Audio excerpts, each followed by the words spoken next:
যারাই বামপন্থী তারাই রামপন্থী। জোরে বলেন ঠিক কিনা? আল্লাহ পাক ডানকে পছন্দ করেন। আমরা খাই বাম হাতে না ডান হাতে? বাম হাতে না ডান হাতে? আমাদের সমস্ত কাজগুলো বামে না ডানে?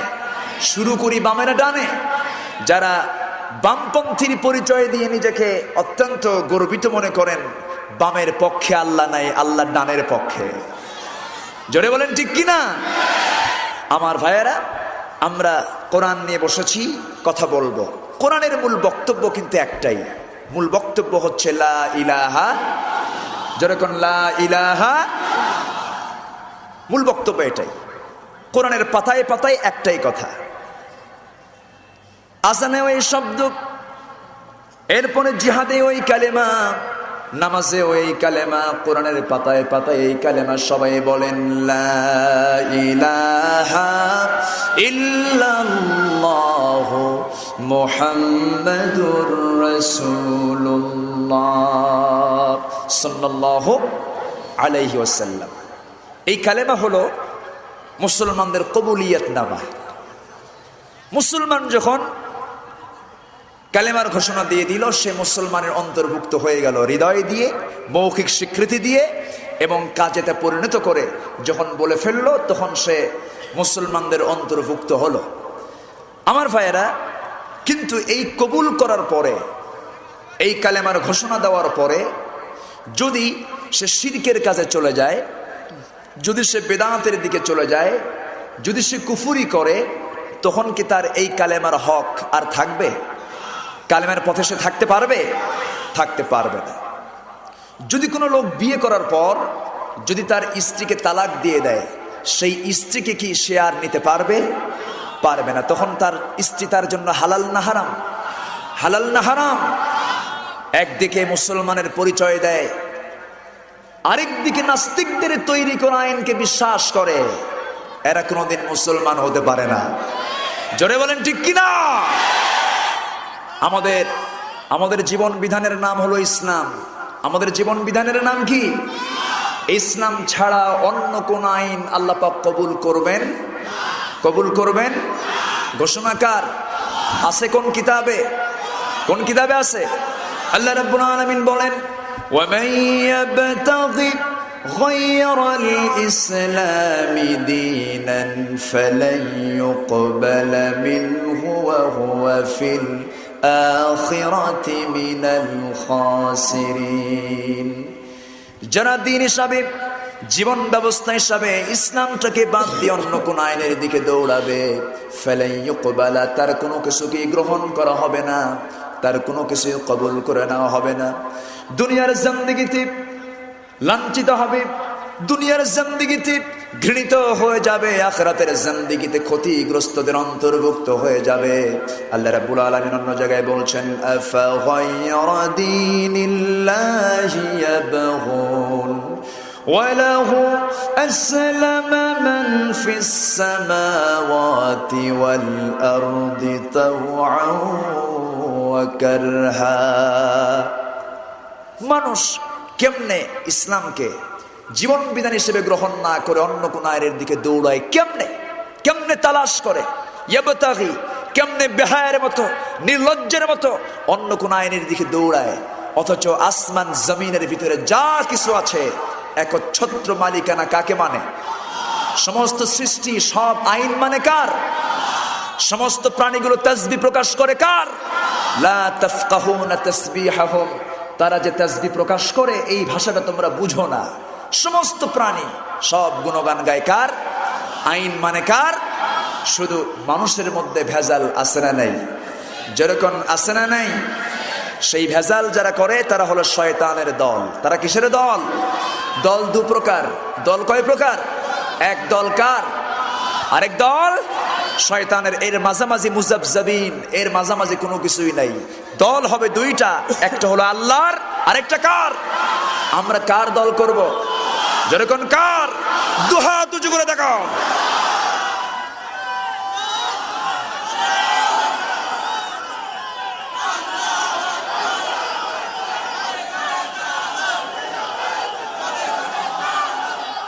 সুপ্রিয় শ্রোতা, আপনারা শুনছেন মাওলানা আব্দুল্লাহ আল আমিন সাহেবের বক্তব্য।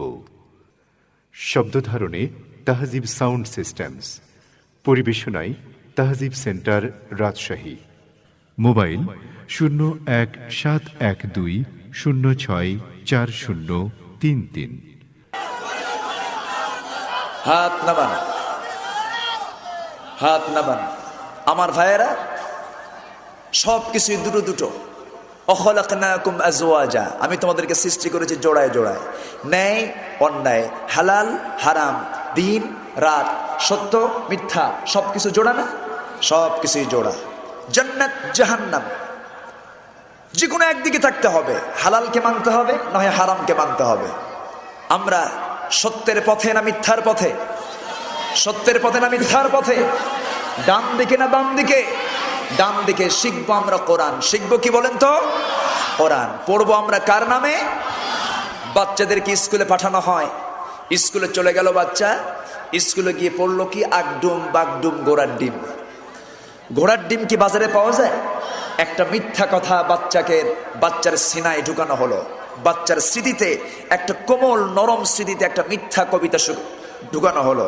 এরপর দাদার হাতে কলম ছিল, ছুঁড়ে মেরেছে, বড্ড লেগেছে, মানে ছোট্ট বাচ্চাকে বেয়াদব বানায় দেওয়া হলো। বাচ্চা কিছুদিন পর বড় হলো, শিখলো কি? আই ছেলেরা আই মেয়েরা ফুল তুলিতে যায়।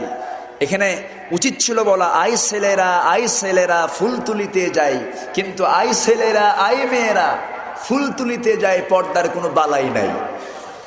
ফুল তুলে তুলে চলো আমরা প্রেম করে আমরা মামার বাড়িতে বেড়াতে যাই। আমার ভাইরা, এই সমস্ত কবিতাগুলো বাচ্চাদেরকে শেখানো হয়। চলে গেল কেজি স্কুল। কেজির ওজন বেশি না শেরের ওজন বেশি? হ্যাঁ, কেজির ওজন বেশি। এজন্য বাচ্চার যে গায়ের ওজন, তার চেয়ে ওর মানে পিছনের ব্যাগের ওজন তার ডাবল। বাচ্চার ওজন যদি 10 হয়, ব্যাগের ওজন হলো 20 কেজি। চলে গেল কেজি স্কুলে, পড়তে শুরু করলো এই সমস্ত মিথ্যা কবিতাগুলো। বাচ্চা চলে এলো বাড়িতে, টেলিভিশন অন করলো। টেলিভিশন অন করে কি দেখলো? একা একা খেতে চাও, দরজা বন্ধ করে খাও। কি এগুলো আছে না নাই বলেন তো? তাহলে মানে চুরি করে খা। এই হলো আজকের সমাজের শিক্ষা ব্যবস্থা। এরপর অ্যাডভার্টাইজ কি হলো? একটা আরসি, একটা পেপসি, একটা পানীয়র অ্যাডভার্টাইজ করতে গিয়ে বলা হলো আরসির মজা কত, ও নারী তোমার মতো। যেখানেই যাই হাত বাড়ালেই পাই আরসির মজা কত। নাউজুবিল্লাহ কর। মেয়ের দাম কি আরসির বোতল? মেয়ের দাম ইসলামে আছে না নাই? মায়ের দাম হলো মায়ের পায়ের তলে জান্নাত। জোরে কোন সুবহানাল্লাহ। আর সেই মানুষ আজকে কোরআনের শিক্ষাকে বাদ দিয়ে এই বাম শিক্ষার দিকে এগুচ্ছে। যতটুকু ইসলাম শিক্ষা ছিল, সেই ইসলাম শিক্ষাকেও শিক্ষা সিলেবাস থেকে উৎখাত করার ষড়যন্ত্র শুরু হয়েছে। আমরা আমাদের জীবনের শেষ রক্তবিন্দুতে হলেও কোরআন সুন্নাহ বিরোধী কোন আইন বাংলার জমিনে আমরা কায়েম হতে দেব না। সবাইকে রাজি আছেন? দুহাত উঁচু করে দেখান।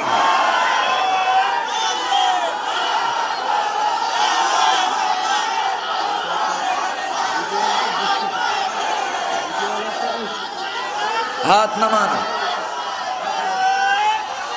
পাবনার মানুষ, থামেন। পাবনার মানুষ ইসলাম প্রিয়, আলহামদুলিল্লাহ।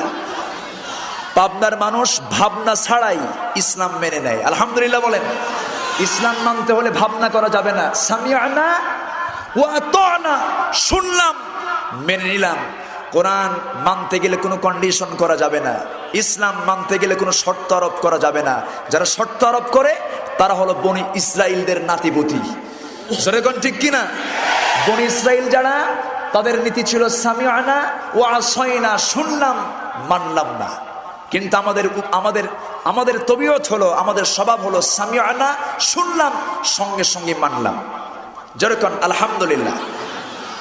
আমাদের কথা একটাই, লা ইলাহা ইল্লাল্লাহ। আল্লাহ রাব্বুল আলামিন এই কালেমা তাইয়্যিবার ব্যাপারে সুন্দর একটি দৃষ্টান্ত উপস্থাপন করে মহান রব্বুল আলামিন সূরা ইব্রাহিমের মধ্যে বলছেন, আলাম তারা কাইফা দারাবাল্লাহু মাসালান কালিমাতান তাইয়্যিবাতান কাশাজারাতিন তাইয়্যিবা আসলুহা সাবিতুন ওয়া ফারউহা ফিস সামা تؤتي أكلها كل حين بإذن ربها জোরে বলেন আল্লাহু আকবার। হে নবী, আপনি কি লক্ষ্য করেন নাই কালিমা তাইয়্যিবার দৃষ্টান্ত হলো একটা মজবুত বৃক্ষের সঙ্গে আল্লাহ রাব্বুল আলামিন তুলনা করেছেন। সেই মজবুত বৃক্ষটা হলো পবিত্র বৃক্ষটা দিয়ে হাদিস শরীফে খেজুর গাছকে বোঝানো হয়েছে। কালিমা তাইয়্যিবা হলো একটা খেজুর বৃক্ষের মতো, যার শিকড় হলো সুদূর পর্যন্ত বিস্তৃত, গভীর পর্যন্ত বিস্তৃত, আর যার ডালপালা অনেক দূর পর্যন্ত বিস্তৃত। এই রকম খেজুর বৃক্ষের সঙ্গে আল্লাহ রাব্বুল আলামিন তুলনা করে দিয়ে বুঝায় দিলেন, যেরকম হাজারো ঝড়ে সমস্ত কিছু উপরে চলে যায়, সমস্ত গাছগাছালি উপরে চলে গেলেও খেজুর গাছ এক পায়ে দাঁড়িয়ে থাকে। যেরকম সুবহানাল্লাহ। আল্লাহ রাব্বুল আলামিন এই কালেমার কথা বলছেন, বান্দারি আমি তোমার ইলাহ, আমি তোমার রব, জীবনের সব জায়গায় তোমার আমাকে মানতে হবে। খাইতে আমার নাম, ঘুমাতে আমার নাম, লেনদেন আমার নাম, ব্যবসা বাণিজ্য আমার নাম। যখন আমার নাম দিয়ে কোনো কিছু শুরু করবে, সমস্ত রহমতগুলো আমি আল্লাহ তোমার উপরে নাজিল করে দেব। আমার বন্ধুগণ, আসুন আমরা কালাম খুলি। কালাম খুললে আমরা কার পরিচয় পেয়ে যাই বলেন তো? যেরকম কার পরিচয় পাই? আউযু বিল্লাহি মিনাশ শাইতানির রাজীম। বিসমিল্লাহির রহমানির রহিম। আলহামদুলিল্লাহি রাব্বিল আলামিন। আর রহমানির রহিম। মালিকি ইয়াউমিদ্দিন। إياك نعبد وإياك نستعين. اهدنا الصراط المستقيم صراط الذين أنعمت عليهم غير المغضوب عليهم ولا الضالين. এরপরে আরেকটু জোরে বলেন। অনন্ত অসীম প্রেমময় তুমি, বিচার দিনের স্বামী। যত গুণগান হে চির মহান, তোমারি অন্তরজামী। দুলোকে ফুলকে সবারে ছাড়িয়া, তোমারি চরণে পড়ি লুটাইয়া। তোমারি সকাশে যাচি হে শকতি, তোমারি করুণা কামি। অনন্ত অসীম প্রেমময় তুমি, বিচার দিনের স্বামী। যত গুণগান হে চির মহান, তোমারি অন্তরজামী। সুবহানাল্লাহ বলবেন না? আর একটু জোরে কোন সুবহানাল্লাহ। এই যে কত সুন্দর সুন্দর কবিতা, এই সমস্ত কবিতাগুলো না পড়ায়া বাচ্চাদেরকে কি কবিতা শেখায়? এই সমস্ত কবিতাগুলো বাচ্চাদেরকে শেখাবো না। বাচ্চাদেরকে শেখাবো প্রথম শব্দ হলো আলহামদুলিল্লাহ। সন্তান বড় হবে, বাপ মাকে সম্মান দেওয়া শিখবে, শ্রদ্ধা করা শিখবে। কোরআন কি বাপ মার সঙ্গে বেয়াদবি করতে শেখায়? আমেরিকায় বাপ মার কোনো শ্রদ্ধা আছে? আমেরিকায় বাপ মার কোনো সম্মান তারা বোঝে না, কারণ সেই দেশে পিতার সঙ্গে সন্তানের সম্পর্ক ভালো না। কারণ ওই সন্তান কোন বাবার এই সংবাদটা সন্তান রাখে না। এই জন্য ওই দেশে পিতার শ্রদ্ধা, পিতার প্রতি সম্মান এটা নাই, কারণ সেই সমাজে কোরআন আছে? কোরআন নাই। আমার দেশের মানুষ হলো মুসলমান, আমরা কি বলেন তো? মুসলমানদের সবচেয়ে বড় কাজ হলো গোলামি করবে আল্লাহ পাকের, জানবে আল্লাহর কালাম, আর শিখবে হলো ডান দিকের শিক্ষা, আর যে শিখে আর যে শিখে না কখনো সমান হতে পারে। হাল ইয়াস্তাবিল আ'মা ওয়াল বাসীর, যে অন্ধ আর যে চোখে দেখে কখনো সমান হতে পারে? হাল ইয়াস্তাবিল লাযীনা ইয়ালামুন ওয়াল লাযীনা লা ইয়ালামুন, যে জানলো আর যে জানলো না কখনো সমান হতে পারে না। আপনার সন্তান যখন, আমার সন্তান যখন আল্লাহর কালাম পড়বে, এই আল্লাহর কালাম যখন শিখে নেবে, সন্তান কোরআনের ভিতরে শিক্ষাটাও পেয়ে যাবে। ইম্মা ইয়াবলুগান্না ইনদাকাল কিবরা আহাদুহুমা আও কিলাহুমা ফালা তাকুল লাহুমা উফ ولا تنهرهما وقل لهما قولا كريما। সন্তান কি শিখল? সন্তান শিখল আমার বাপ মা একজন অথবা উভয়জন যখন বার্ধক্য উপনীত হয়ে যাবে, সেই সময় তোমরা তোমার বাপ মার প্রতি রূঢ় আচরণ করবে না, খারাপ আচরণ করবে না, বদমেজাজ দেখি কোনো খারাপ আচরণ না করে বরঞ্চ তাদের সঙ্গে এমন কোমল নম্র কথা বলবে, যে কথার মধ্য দিয়ে এক পর্যায়ে সন্তান আল্লাহর শিখানো দোয়া পড়ে বাপমার জন্য বলে ফেলবে। সবাই বলেন রব্বিরহামহুমা কামা রব্বায়ানি সগীরা। সবাই বলেন রব্বিরহামহুমা কামা রব্বায়ানি সগীরা। এই শিক্ষা দিয়েছেন কে? জোরে বলেন কে দিয়েছেন? সে আল্লাহ দিলেন। আর সেই শিক্ষাকে বাদ দিয়ে আমার দেশের সাংস্কৃতিক অঙ্গনকে অগ্রগামী করার জন্য গত মাসে আর্মি স্টেডিয়ামে ভারত থেকে আমদানি করা হলো একজন অভিনেতাকে। নাম হলো তার শাহরুখ খান। নাম শুনেছেন তো? সে আসলো আমার দেশে এয়ারপোর্ট থেকে রাষ্ট্রীয় সম্মাননা দিয়ে প্রধানমন্ত্রীর নিজ দাওয়াতে চলে গেল রাষ্ট্রীয় অতিথি ভবনে। সেখানে তাকে সম্বর্ধনা দিয়ে তাকে পাঠানো হলো আর্মি স্টেডিয়ামে সর্বোচ্চ সিকিউরিটি দিয়ে। আসলো কোথায়? আসলো আর্মি স্টেডিয়ামে কনসার্টে যোগদান করতে। স্টেজে উঠলো বান্দরের মতো, উঠেই কোনো কথা নাই, দর্শকের গ্যালারি থেকে একটা মেয়েকে স্টেজে উঠায় নিয়ে কোনো পরিচয় নাই, একজন পরপুরুষ একজন পরনারীকে, কোনো কথা নাই, সোজা একখান চুমু এঁকে দিল। মেয়েটা বলল আমার জীবন ধন্য হলো, শাহরুখ আমাকে চুমু খেলো। যেরকম নাউজুবিল্লাহ। আর এই দৃশ্য দেখে অনেক উচ্চ পদস্থ ব্যক্তিরা হাতের তালি দিয়ে বাহাবা দিল, বুঝায় দিল আমরাও ওই রকম চরিত্রে। যেরকম নাউজুবিল্লাহ। এগুলো শিক্ষা নয়, এগুলো দিয়ে ইফতিজ বন্ধ হবে না। ইফতিজ বন্ধের জন্য প্রয়োজন কার আইন? যেরকম কার আইন? একদিকে মেয়েদেরকে অর্ধলাঙ্গ করে ঘর থেকে বের করে দেওয়া হচ্ছে, অন্যদিকে যুবককে বলা হলো তাকাবি না, কিন্তু তাকালেই কিন্তু ইফতিজে বানায় দেব। মেয়েরা সুপ্রিম পাওয়ার পেয়ে গেছে। এ পর্যন্ত 150 জন ছেলেকে ইফতিজিং এর আওতায় নিয়ে এসে ইফতিজার বানিয়ে জেল হাজতে ঢুকানো হলো।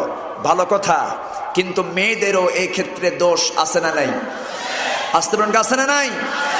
মেয়েদের কি বোরকা পরার প্রয়োজন আছে? বোরকা পরা সুন্নত না ফরজ? পর্দা করা সুন্নত না ফরজ? এই হুকুম দিয়েছেন কে? বোরকার ব্যাপারে পর্দার ব্যাপারে কোনো কথা নাই। এইদিকে ইফতিজ বন্ধ করো, ইফতিজ বন্ধ করো। আমার ভাইয়েরা, যদি নদীতে মাছ মারতে যাই, মাছ মারলাম অনেকগুলো, কিন্তু যে খোলই, এলাকায় খোলই বলে না কি বলে, খোলয়ের তলা যদি না থাকে মাছ থাকবে? এইদিকে পর্দা নাই, ওইদিকে ইফতিজের আইন, কোনোদিন কাজ হবে না। জোরে বলেন ঠিক কিনা? আইন প্রয়োজন কার? মেয়েদের গায়ের কাপড় চোপড় নাই, মেয়ের এখন আর 3 পিস পরে না, পরে 2 পিস, 1 পিস বাদ। কেন? এর কারণ হলো যেহেতু পুরুষরা ওড়না পরে না, আমরাও ওড়না পরবো না। সমান অধিকার। ইসলাম নারীকে কখনো সমান অধিকার দিতে পারবে না, কারণ ইসলাম পুরুষের চাইতে নারীকে বেশি অধিকার দিয়ে দিয়েছে। এরা কাপড় চোপড় পরে ছাড়লো, চুলটা কালো ছিল, চুলটা কালো আর রাখে না। সেই চুল এখন ওয়েস্টার্ন কালচারে ওদের চুল লাল, কালো চুল লাল বানায় ফেললো। যুবকদের পোশাকের কোনো সাইজ বাইজ নাই এখন। যুবকদের এখন মেয়েরার কানে দুল দেয় না, সেই দুল এখন আসছে পুরুষের কানে। কানে একখান দুল, হাতে কয়েকখান বালা,